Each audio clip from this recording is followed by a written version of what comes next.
Mən ora bura göndərdik. Əmi, qurban oldular. Gəldim, oturdum, sakit oturmuşam.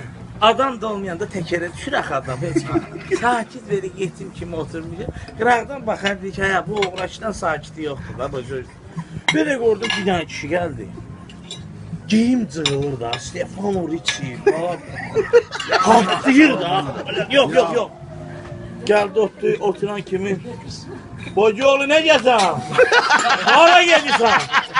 O sakit oldum. Başladı. Kurandım ki. Bakıya. Bana bu Bakıya gidir de. Ola bu avtobusdur ki deyəsən sağla Alim'in yanında. Samalyot bir daha gider kurban olun bulağa. Sakit oturmuş birden kaç. Bocuoğlu sen de Bakıya gidirsən. Yolda ayrılacak. Kardeş samalyot kalkana kadar 40 defa soruştu. Sen orada Bakıya gidirdin. Sana kurban olayım. Bir daha gitmez o. Gitmez. Böyle, bir tane Almanya'dan böyle bir aparat almışım. Balaca bir şey değil. Onu birini sana vereceğim demişim. Buna bakın. Böyle gizgidi ses çıkardı. Pultun elinde değil. Libo yere koy. Elinde de pultun uzaktan bas bu burada oturur ses. Neyse bir tane eyledim fırlandım ki daha sen Allah bağışladı. Cavan adamsan köptü de olar da. Asas o da iyi olmasın. Keyfinde olmasın.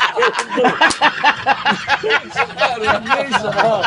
Bir tane öyle demişler de bir tane ha kaç şeyler 17'de bir tane ses var orada laf bundan ne neyse da o laf biyabırtıdı da mındar eli fırlandım ki diyem dayısı Allah bağışla birden kayıttı ki ne bağışlayayım da götürüp tiktirip yanı sen göt bir yerde diyemem ne bağışlıyor da şimdi batırıp